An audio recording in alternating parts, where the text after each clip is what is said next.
Mission Begumpura channel देखने वाली सारिया संगतां नूं वाहिगुरू जी का खालसा वाहिगुरू जी की फतेह।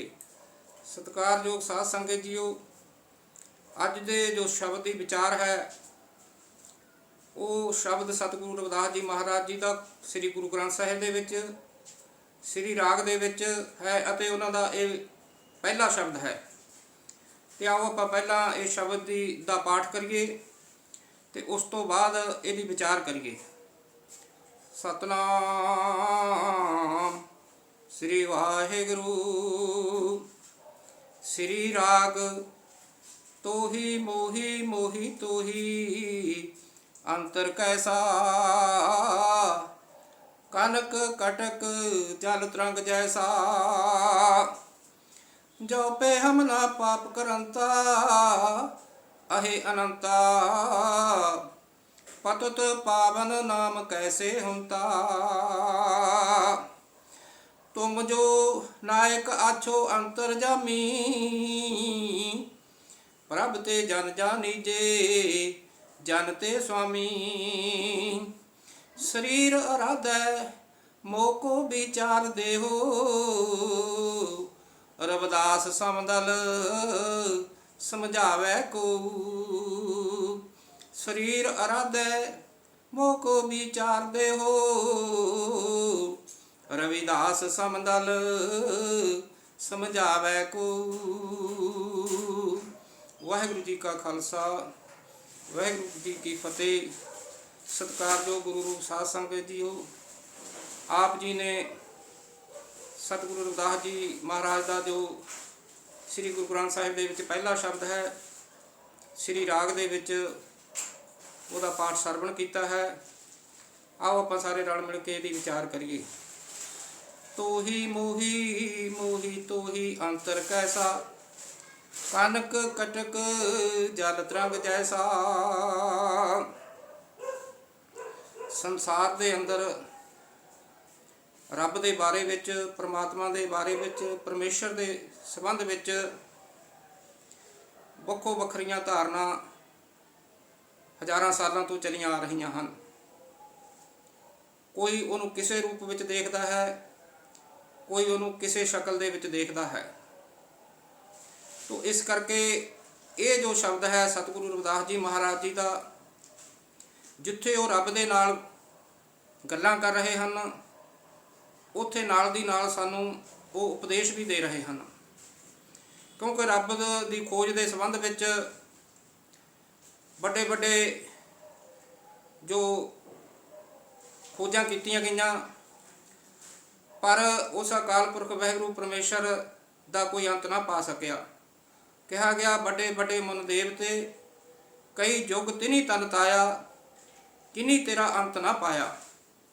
हज़ारां हज़ारां साल, सैकड़े सैकड़े साल लोग समाधियां ला के पुठे लटक के अलग अलग तरीकों के नाल रब नूं लभण दी, रब नूं पाउण दी यतन करते रहे, पर उन्होंने रब नहीं मिलिया है।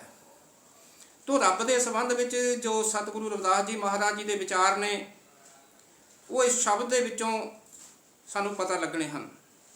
सो इस शब्द के विच सतगुरु रविदास जी महाराज फरमाउंदे हन, तोही मोही मोही तोही अंतर कैसा। रब नूं संबोधन करके कहते हैं, हे अकाल पुरख वाहिगुरू परमेश्वर, तेरे और मेरे विच कोई फर्क नहीं है। मैं तेरे विच हैं, तू मेरे विच है।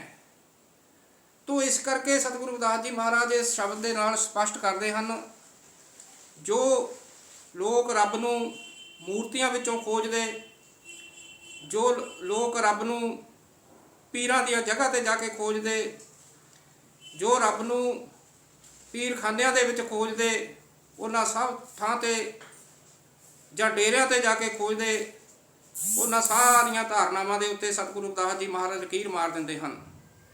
वो कहते हैं कि जो रब है वो किते दूर नहीं है रब बंदे तो, बल्कि जे कोई सब तो नेड़े वस्तु है, बंदे दे नेड़े जे कोई चीज़ सब तो नेड़े है वो रब है। तोही मोही मोही तोही अंतर कैसा। हे अकाल पुरख वाहिगुरू, तेरे और मेरे दे विच कोई फर्क नहीं है। ਤੋ ਇਸੇ ਤਰ੍ਹਾਂ ਸਤਿਗੁਰੂ ਰਵਿਦਾਸ ਜੀ ਮਹਾਰਾਜ ਜੀ ਨੇ ਆਪਣੇ ਇੱਕ ਹੋਰ ਸ਼ਬਦ ਦੇ ਵਿੱਚੋਂ ਕਹਿੰਦੇ ਹਨ, ਕਹਿ ਰਵਿਦਾਸ ਹੱਥ ਪੈ ਨੇਰੇ ਸਹਿਜੇ ਹੋਏ ਸੋ ਹੋਈ, ਕਿ ਉਹ ਜੋ ਰੱਬ ਹੈ ਜਿਹਨੂੰ ਅਸੀਂ ਦੂਰ ਸਮਝਦੇ ਹਾਂ, ਅਸਲ ਵਿੱਚ ਉਹ ਸਾਡੇ ਹੱਥਾਂ ਪੈਰਾਂ ਤੋਂ ਵੀ ਨੇੜੇ ਹੈ। ਕਹਿ ਰਵਿਦਾਸ ਹੱਥ ਪੈ ਨੇੜੇ ਸਹਿਜੇ ਹੋਏ ਸੋ ਹੋਈ। ਤੋ ਇਸ ਕਰਕੇ ਰੱਬ ਸਾਤੋਂ ਦੂਰ ਨਹੀਂ ਹੈ, ਰੱਬ ਸਾਡੇ ਨੇੜੇ ਹੈ। ਅਸੀਂ ਰੱਬ ਦੇ ਵਿੱਚ ਹੀ ਹਾਂ, ਤੇ ਬਿਨਾਂ ਰੱਬ ਤੋਂ ਕੋਈ ਵਸਤੂ ਹੋ ਹੀ ਨਹੀਂ ਸਕਦੀ। ਚਾਹੇ ਪੰਛੀ ਨੇ, ਚਾਹੇ ਮਨੁੱਖ ਨੇ, ਚਾਹੇ ਪੇੜ ਨੇ, ਦਰਖਤ ਨੇ, ਉਹਨਾਂ ਦੇ ਹੋਣ ਦੇ ਵਿੱਚ ਉਹ ਜੋ ਰੱਬੀ ਤਾਕਤ ਹੈ, ਜੋ ਰੱਬੀ ਪਾਵਰ ਹੈ, ਇੱਕ ਸ਼ਕਤੀ ਹੈ, ਉਹ ਕੰਮ ਕਰ ਰਹੀ ਹੈ। ਉਹਦੇ ਬਿਨਾਂ ਇਹ ਕੋਈ ਵੀ ਚੀਜ਼ ਨਹੀਂ ਹੋ ਸਕਦੀ। ਇਸ ਕਰਕੇ ਇਹਨੂੰ ਅਸੀਂ ਇੱਕ ਹੋਰ ਤਰੀਕੇ ਨਾਲ ਵੀ ਸਮਝ ਸਕਦੇ ਹਾਂ ਕਿ ਜਿਸ ਤਰ੍ਹਾਂ ਪਾਣੀ ਦੇ ਵਿੱਚ ਮੱਛੀ ਹੈ, ਤੇ ਜਿਹੜੀ ਮੱਛੀ ਹੈ ਉਹ ਜੇ ਕਹੇ ਵੀ ਮੈਨੂੰ ਪਾਣੀ ਮਿਲਾਓ, ਮੈਨੂੰ ਪਾਣੀ ਦੇ ਦਰਸ਼ਨ ਕਰਾਓ, ਤਾਂ ਆਪਾਂ ਕਹਾਂਗੇ ਵੀ ਇਹ ਮੱਛੀ ਭੁੱਲੀ ਫਿਰਦੀ ਆ, ਕਮਲੀ ਆ, ਵੀ ਪਾਣੀ ਦੇ ਵਿੱਚ ਤਾਂ ਤੂੰ ਹੈਗੀ ਹੋਈ ਆ, ਤੂੰ ਪਾਣੀ 'ਚ, ਪਾਣੀ ਤੇਰੇ ਵਿੱਚ ਹੈ, ਤੂੰ ਪਾਣੀ ਤੋਂ ਬਾਹਰ ਨਹੀਂ ਹੈ। ਇਹੀ ਭੁਲੇਖਾ ਸਾਨੂੰ ਬੰਦਿਆਂ ਨੂੰ, ਇਨਸਾਨਾਂ ਨੂੰ ਪਿਆ ਹੋਇਆ ਹੈ ਕਿ ਅਸੀਂ ਰੱਬ ਨੂੰ ਕਿਤੇ ਹੋਰ ਸਮਝਦੇ ਹਾਂ। ਪਰ ਸਤਿਗੁਰੂ ਰਵਿਦਾਸ ਜੀ ਕਹਿੰਦੇ ਨੇ ਬਈ ਤੋਹੀ ਮੋਹੀ ਮੋਹੀ ਤੋਹੀ ਅੰਤਰ ਕੈਸਾ, ਕਿ ਅਕਾਲ ਪੁਰਖ ਵਾਹਿਗੁਰੂ ਪਰਮੇਸ਼ਰ ਸਾਡੇ ਅੰਦਰ ਹੈ ਤੇ ਸਾਡੇ ਬਾਹਰ ਹੈ। ਤੋ ਇਸ ਤਰ੍ਹਾਂ ਅਕਾਲ ਪੁਰਖ ਵਾਹਿਗੁਰੂ ਬਾਰੇ ਸਤਿਗੁਰੂ ਰਵਿਦਾਸ ਜੀ ਸਮਝਾਉਂਦੇ ਨੇ ਕਿ ਉਹ ਸਭ ਤੋਂ ਦੂਰ ਨਹੀਂ ਹੈ, ਉਹ ਸਾਡੇ ਸਭ ਤੋਂ ਨੇੜੇ ਹੈ। ਤੇ ਇੱਥੋਂ ਤੱਕ ਵੀ ਕਹਿੰਦੇ ਨੇ ਕਿ ਲੋਕ ਇਹ ਕਹਿੰਦੇ ਨੇ ਵੀ ਜੇ ਸਾਨੂੰ ਰੱਬ ਦੀਂਦਾ ਨਹੀਂ, ਅਸੀਂ ਮੰਨੀਏ ਕਿਹਨੂੰ। ਆਮ ਤੌਰ 'ਤੇ ਆਪਾਂ ਨੂੰ ਦੇਖਦੇ ਹਾਂ, ਲੋਕ ਪ੍ਰਸ਼ਨ ਕਰਦੇ ਨੇ ਵੀ ਉਹ ਦੀਂਦਾ ਤਾਂ ਹੈ ਨਹੀਂ। ਪਰ ਸਤਿਗੁਰੂ ਰਵਿਦਾਸ ਜੀ ਮਹਾਰਾਜ ਇਸ ਗੱਲ ਦਾ ਵੀ ਜਵਾਬ ਦਿੰਦੇ ਨੇ, ਕਲੀਅਰ ਕਰਦੇ ਨੇ, ਬਿਨ ਦੇਖੇ ਉਪਜੇ ਨਹੀਂ ਆਸਾ। ਲੋਕ ਕਹਿੰਦੇ ਨੇ ਵੀ ਸਾਨੂੰ ਦਿਖਾਈ ਦੇਵੇ ਤਾਂ ਅਸੀਂ ਮੰਨਾਂਗੇ ਰੱਬ, ਪਰ ਸਤਿਗੁਰੂ ਰਵਿਦਾਸ ਜੀ ਮਹਾਰਾਜ ਇਸ ਪ੍ਰਸ਼ਨ ਦਾ ਉੱਤਰ ਨਾਲ ਦੀ ਨਾਲ ਹੀ ਅਗਲੀ ਪੰਕਤੀ ਦੇ ਵਿੱਚ ਦਿੰਦੇ ਨੇ, ਜੋ ਦਿਸੇ ਸੋ ਹੋਏ ਬਨਾਸਾ। ਇਹ ਸੰਸਾਰ ਦੇ ਲੋਕੋ, ਕਿ ਜੋ ਦਿਸ ਰਿਹਾ ਹੈ ਉਹ ਰੱਬ ਨਹੀਂ ਹੋ ਸਕਦਾ ਹੈ, ਕਿਉਂਕਿ ਜੋ ਦਿਸਣ ਵਿੱਚ ਆਉਂਦੀ ਚੀਜ਼ ਹੈ, ਕਿੰਨੀ ਵੀ ਬਰੀਕ ਤੋਂ ਬਰੀਕ ਕਿਉਂ ਨਾ ਹੋਵੇ, ਉਹ ਇੱਕ ਦਿਨ ਵਿਨਾਸ਼ ਹੋ ਜਾਣੀ ਹੈ, ਉਹਦਾ ਨਾਸ਼ ਹੋ ਜਾਣਾ ਹੈ। ਇਸ ਕਰਕੇ ਉਹ ਜੋ ਅਕਾਲ ਪੁਰਖ ਵਾਹਿਗੁਰੂ ਪਰਮੇਸ਼ਰ ਹੈ, ਉਹਨੂੰ ਦੇਖਿਆ ਨਹੀਂ ਜਾ ਸਕਦਾ, ਉਹਨੂੰ ਸਮਝਿਆ ਜਾ ਸਕਦਾ ਹੈ। ਸਮਝਣ ਦੇ ਲਈ ਸ਼ਬਦਾਂ ਦੀ ਲੋੜ ਪੈਂਦੀ ਹੈ, ਜਾਂ ਤਾਂ ਬੋਲ ਕੇ ਸਮਝਾਇਆ ਜਾਵੇ ਜਾਂ ਲਿਖ ਕੇ ਸਮਝਾਇਆ ਜਾਵੇ। ਇਸ ਕਰਕੇ ਸਤਿਗੁਰੂਆਂ ਦੇ ਜਿਹੜੇ ਸ਼ਬਦ ਨੇ ਉਹ ਸਾਨੂੰ ਰੱਬ ਦੀ ਸੋਝੀ ਕਰਾਉਂਦੇ ਨੇ, ਰੱਬ ਦੇ ਬਾਰੇ ਜਾਣਕਾਰੀ ਦਿੰਦੇ ਨੇ। ਇਸ ਕਰਕੇ ਗੁਰੂ ਗ੍ਰੰਥ ਸਾਹਿਬ ਦੇ ਵਿੱਚ ਇਹੀ ਕਿਹਾ ਗਿਆ, ਗੁਰਾ ਇੱਕ ਦੇਹ ਬੁਝਾਈ ਸਭਨਾ ਜੀਆਂ ਕਾ ਇੱਕ ਦਾਤਾ, ਸੋ ਮੈਂ ਵਿਸਰ ਨਾ ਜਾਈ। ਕਿ ਅਕਾਲ ਪੁਰਖ ਵਾਹਿਗੁਰੂ ਮੈਨੂੰ ਇਹ ਗੱਲ ਸਮਝਾ ਦੇ ਕਿ ਉਹ ਜੋ ਪਰਮਾਤਮਾ ਹੈ ਉਹ ਸਾਰੇ ਜੀਆਂ ਦੇ ਵਿੱਚ ਵਸਿਆ ਹੋਇਆ ਹੈ। ਸੋ ਮੈਂ ਵਿਸਰ ਨਾ ਜਾਈ, ਮੈਂ ਉਹਨੂੰ ਭੁੱਲ ਨਾ ਜਾਵਾਂ, ਉਹਨੂੰ ਹਮੇਸ਼ਾ ਯਾਦ ਰੱਖਾਂ।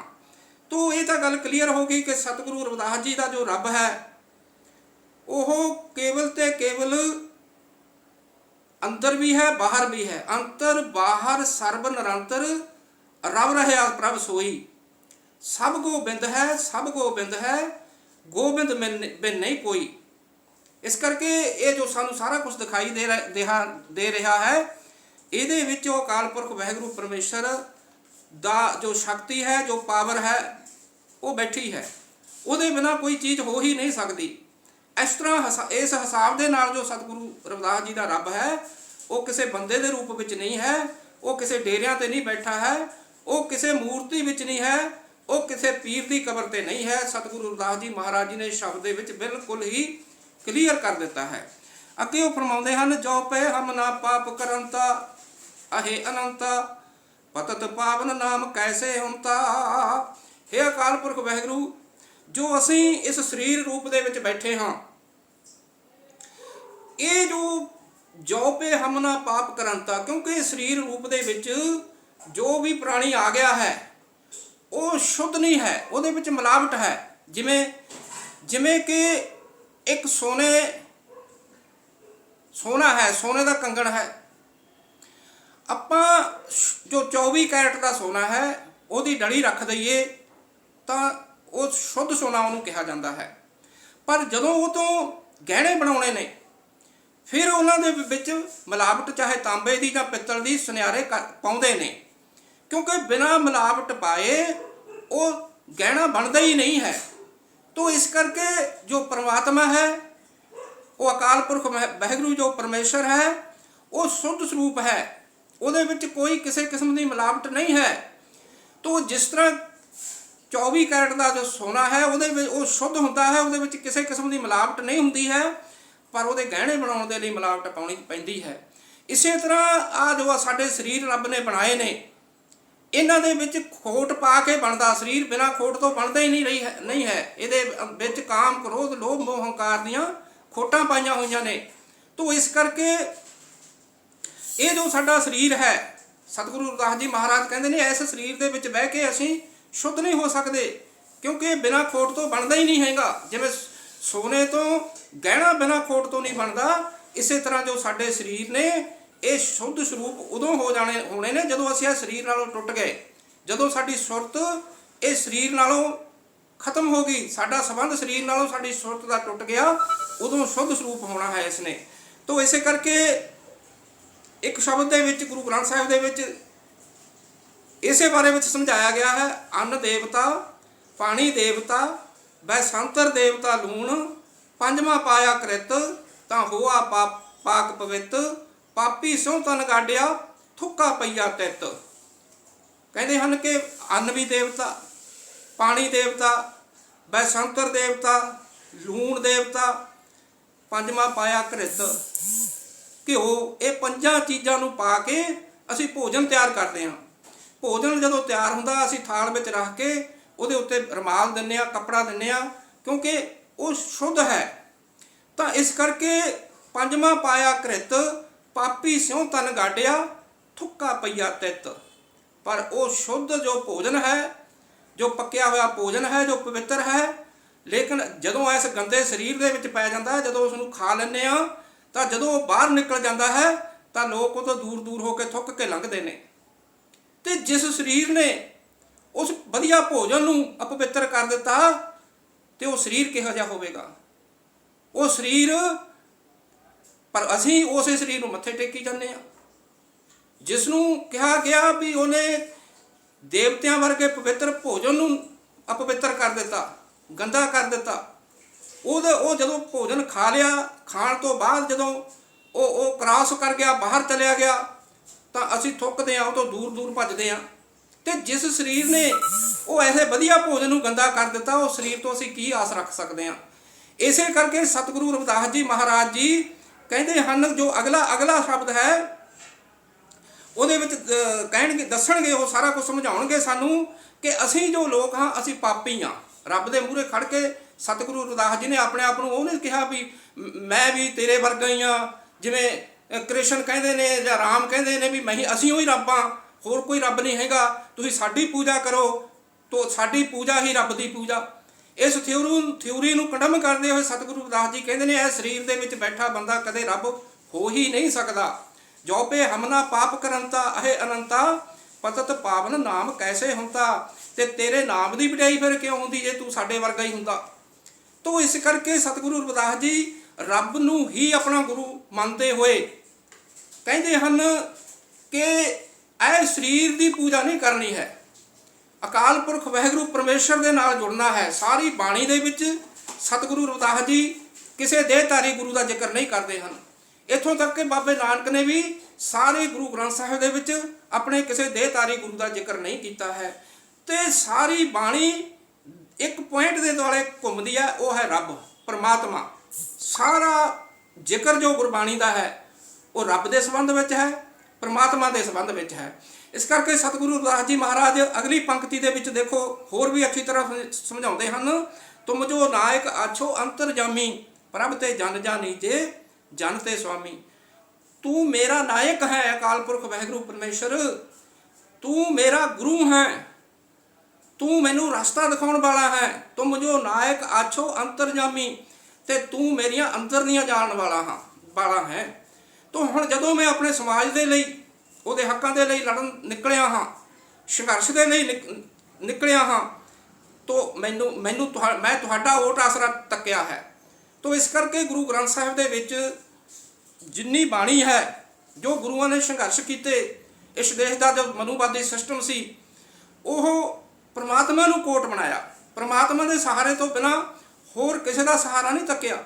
ਕਿਉਂਕਿ ਇੱਥੇ ਉਹਨਾਂ ਨੇ ਨਹੀਂ ਕਿਹਾ, ਇੱਥੇ ਜੋ ਕਹਿ ਰਹੇ ਨੇ ਇਸ ਪੰਕਤੀ ਦੇ ਵਿੱਚ, ਤੁਮ ਜੋ ਨਾਇਕ ਆਛੋ ਅੰਤਰਜਾਮੀ, ਹੈ ਰੱਬਾ ਤੂੰ ਹੀ ਮੇਰਾ ਗੁਰੂ ਹੈ, ਤੂੰ ਹੀ ਮੈਨੂੰ ਰਾਹ ਦਿਖਾਉਣ ਵਾਲਾ ਹੈ, ਮੇਰਾ ਨਾਇਕ ਹੈ, ਤੇ ਤੇਰਾ ਹੀ ਮੈਨੂੰ ਸਹਾਰਾ ਹੈ। ਕਿਸੇ ਉਹ ਦੇਵੀ ਦੇਵਤਿਆਂ ਦੀ ਪਨਾਹ ਨਹੀਂ ਲਈ ਉਹਨਾਂ ਨੇ, ਕਿਤੇ ਡੇਰੇ ਤੇ ਨਹੀਂ ਗਏ, ਕਿਤੇ ਉਹ ਪੀਰ ਖਾਨਿਆਂ ਤੇ ਜਾ ਕੇ ਨਹੀਂ ਮੱਥੇ ਟੇਕੇ। ਉਹਨਾਂ ਨੇ ਕੇਵਲ ਤੇ ਕੇਵਲ ਇੱਕ ਅਕਾਲ ਪੁਰਖ ਵਾਹਿਗੁਰੂ ਪਰਮੇਸ਼ਰ ਦਾ ਆਸਰਾ ਤੱਕ ਕੇ ਹੀ ਆਪਣੇ ਸਮਾਜ ਦੇ ਹੱਕਾਂ ਦੇ ਲਈ ਲੜਾਈ ਲੜੀ ਹੈ। ਤੁਮ ਜੋ ਨਾਇਕ ਆਛੋ ਅੰਤਰਜਾਮੀ, ਪ੍ਰਭ ਤੇ ਜਨ ਜਾਨੀ ਜੇ ਜਨ ਤੇ ਸੁਆਮੀ।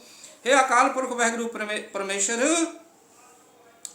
ਹੁਣ ਜਦੋਂ ਮੈਂ ਸਾਰਾ ਕੁਝ ਛੱਡ ਕੇ ਸਾਚੀ ਪ੍ਰੀਤ ਹਮ ਤੁਮ ਸਿਓ ਜੋੜੀ, ਤੁਮ ਸਿਓ ਜੋੜ ਅਵਰ ਸੰਗ ਤੋੜੀ। हे ਅਕਾਲ ਪੁਰਖ ਵਾਹਿਗੁਰੂ, ਮੈਂ ਤੇਰੇ ਤੇ ਸੱਚਾ ਭਰੋਸਾ ਬਣਾ ਲਿਆ ਹੈ। ਮੇਰਾ